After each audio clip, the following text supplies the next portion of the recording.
This is nasty legislation. And you have to ask, is it appropriate for a few dozen protesters?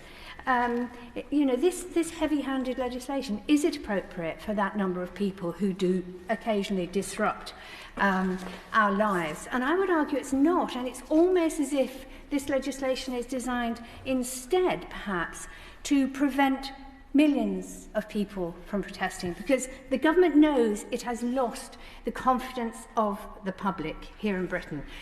And in a recent poll, 2/3 of people thought the government was corrupt.